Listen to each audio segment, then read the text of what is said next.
संस्कार होता क्या है? संस्कार माने सुधार, शुद्ध बनाना, अच्छा बनाना, बेहतर बनाना, इसी का नाम है संस्कार।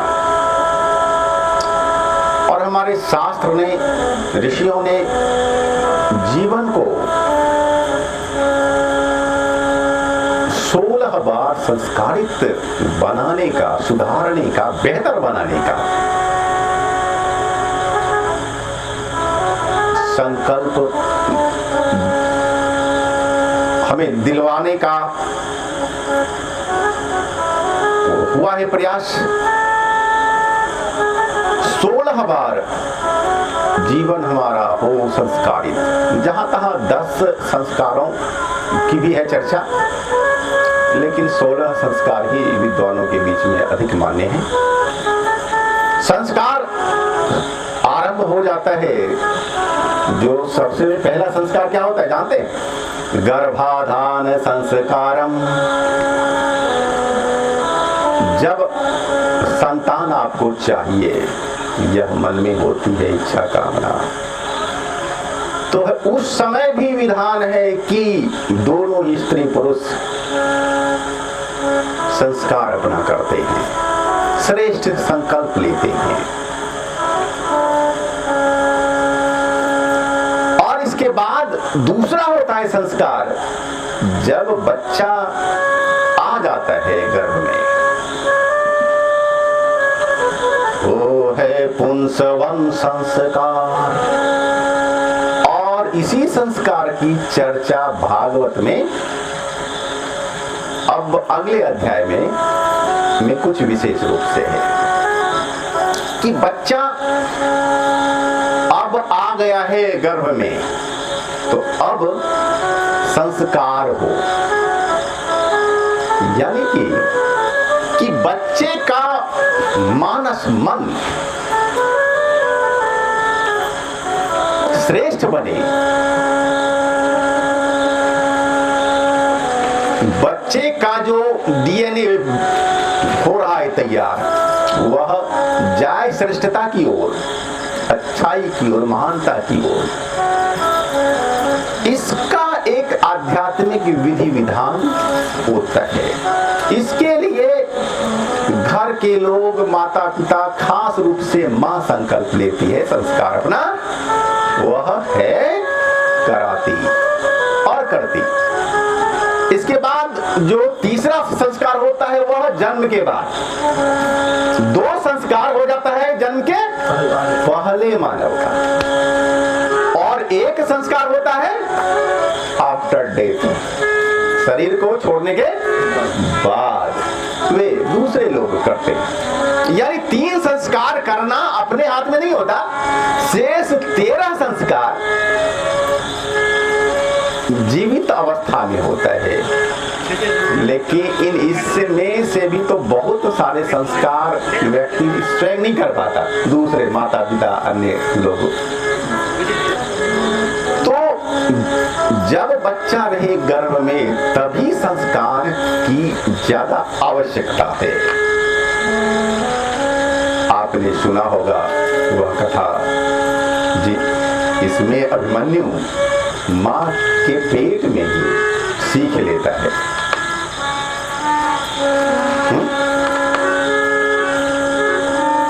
और आप देखते हैं 100 बच्चे हैं मान लीजिए, सबके विचार व्यवहार सीखने की जो शक्ति है, टैलेंट है, भिन्न भिन्न होता है सबका। ये सब होता है कैसे, क्या होता है? ये मां के गर्भ में ही बच्चा सीखना आरंभ कर देता है, और बच्चे का जन्म होते ही 36% उसका ब्रेन हो जाता है विकसित। 100 में 36%, लगभग 36% ज्ञान जन्म के साथ ही होता है बालक को, सबको होता है। और इसीलिए दूध पीने के लिए सिखाना नहीं पड़ता बच्चे को। क्या सिखाना पड़ता है? मुंह में लगाया स्तन को और बच्चा पीने लगता है ना।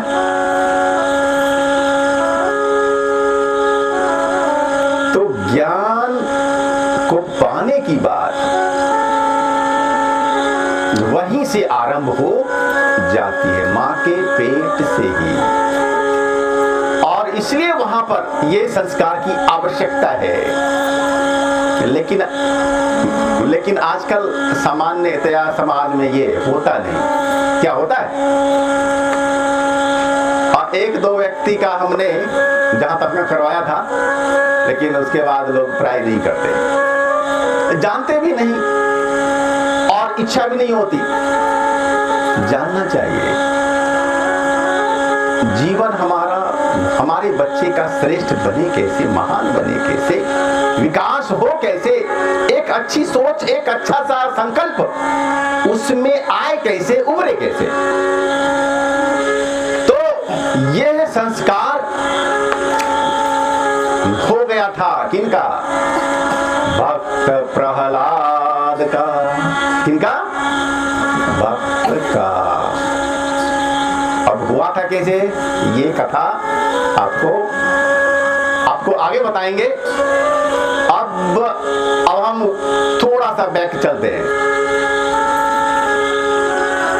हिरण्यकशिपु नाम सुने? हाँ? हिरण्यकशिपु एक राक्षस,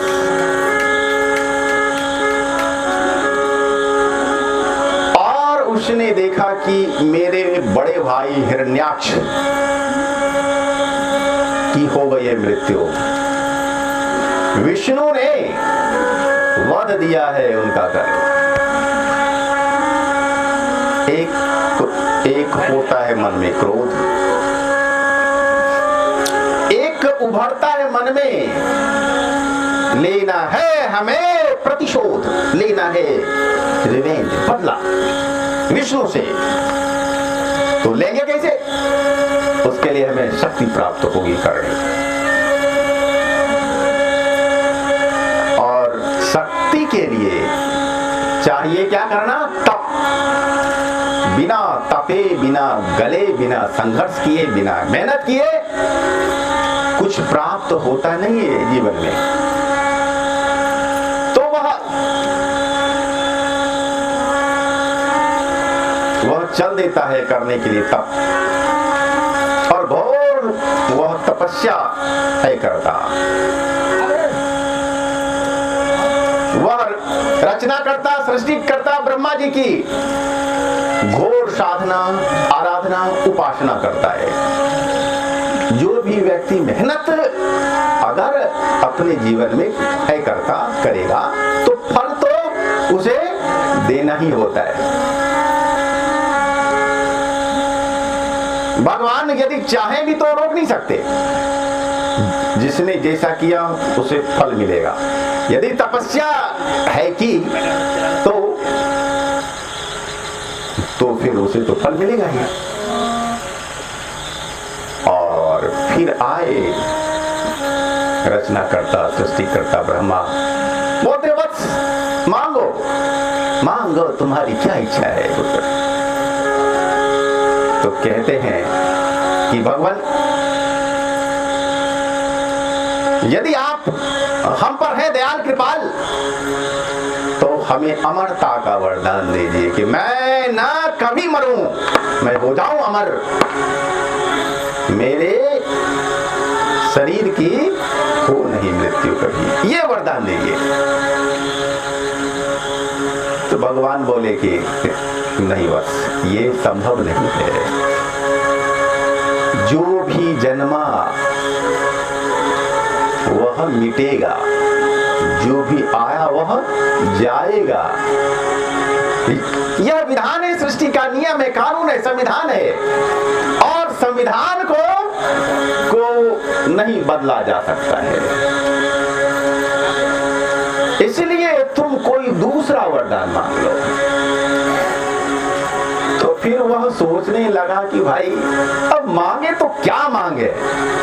अच्छा बूढ़ा, आपको ठगते हैं हम, अब दूसरे तरीके से, आप ऐसे नहीं न माने, तब अब ऐसे मानिएगा। तो वो कहता है कि भगवान आप हमें ऐसा वरदान दीजिए कि मैं न दिन में मरूं और न रात में मरूं,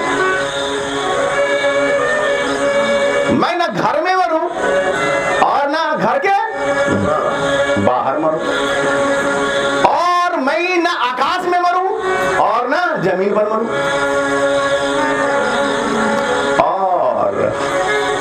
और मैं न अस्त्र से मरूं न ही मरूं किसी भी शस्त्र से। अब अस्त्र शस्त्र होता क्या है इसको समझ लीजिए। अस्त्र होता है कि जी इसे दूर हम ना फेंक कर मारते हैं किसी को, ऐसे तीर गोली, ये हुआ अस्त्र। और शस्त्र जो कि हाथ में रख के मारते हैं, ठीक है, हाथ में पकड़ करके जी इससे वार होता है, वो हुआ शस्त्र। और अस्त्र से भी नहीं और ना मैं मरूं शस्त्र से। तो भगवान ब्रह्मा अब तो पड़े फिर, लेकिन भक्त ने अब भक्ति की है, तपस्या की है, और मैं वरदान देने के लिए ही आया हूं, तो फिर देना ही होगा ना। भगवान ने कह दिया वत्स तथास्तु, ऐसा ही हो। और वे फिर हो जाते हैं अंतर्धान। अब तो वह दानव जो है अब हंसता है मन में, अच्छा बूढ़ा ठगे ना आपको, अब बताइए हमको मार कौन सकता है, बताइए संभव है? अरे सीधा उंगली से तो घी नहीं होता है बाहर ना, टेढ़ा किए तो हो गया ना।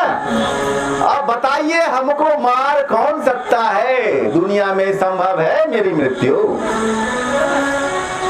घर में भी नहीं बाहर भी नहीं, और अस्त्र से भी नहीं शस्त्र से भी नहीं, दिन में भी नहीं रात में भी नहीं। अब फिर हमारी होगी कैसे मृत्यु? उसने समझ लिया कि अब मैं हो गया अमर,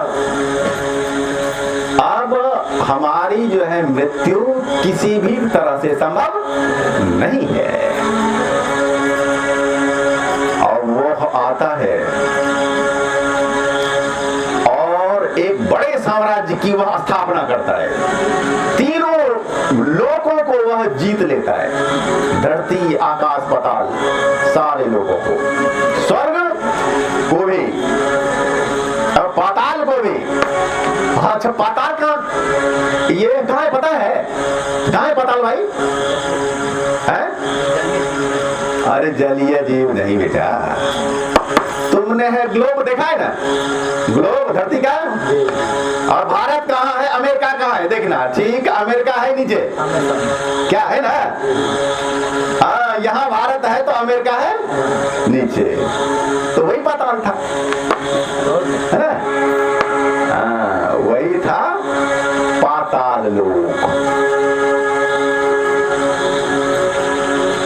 और आकाश लोक ये कहाँ था? स्वर्ग, ये हिमालय का जो क्षेत्र है, क्योंकि धरती से हजारों फीट ये ऊपर है, यही मान लो। तो सब जगह समूची धरती पर उसका राज्य एकमात्र वह सम्राट। और अब वह सबसे कहने लगा कि मैं ही भगवान हूं, मैं ही परमात्मा हूं, मेरी ही पूजा करो और मुझे ही भगवान मानो, क्योंकि हमसे बड़ा बलशाली अब कोई नहीं, और जो ऐसा नहीं करेगा उसको 6 इंच छोटा कर दिया जाएगा। और ऐसी हो गई समूची धरती पर, स्वर्ग में पाताल में घोषणा हो गई। अब अगर भक्ति ध्यान भजन यज्ञ तप अगर होता था न करना, तो छुपके करते थे, हैं? एकदम से खुलेआम नहीं। अभी जैसे कि तो भाई जो है आप भीड़ नहीं लगा सकते ना, खुलेआम लगा सकते हैं आप पर महामारी के ये तो एक्ट के तहत केस दर्ज हो जाएगा, है ना। वैसी बात थी वहां राज्य में कि यदि किसी ने यज्ञ हवन जप तप किया तो उसको राजदंड मिलेगा, यही था। और राक्षस राज ने ये देवराज इंद्र को हरा दिया था युद्ध में। भागे भागे फिर रहे थे देवराज। देवराज को हुआ मन में कि तो अच्छा तो सामने सामने नहीं बदला ले सकते हैं, तो कोई दूसरे ढंग से बनाते हैं योजना।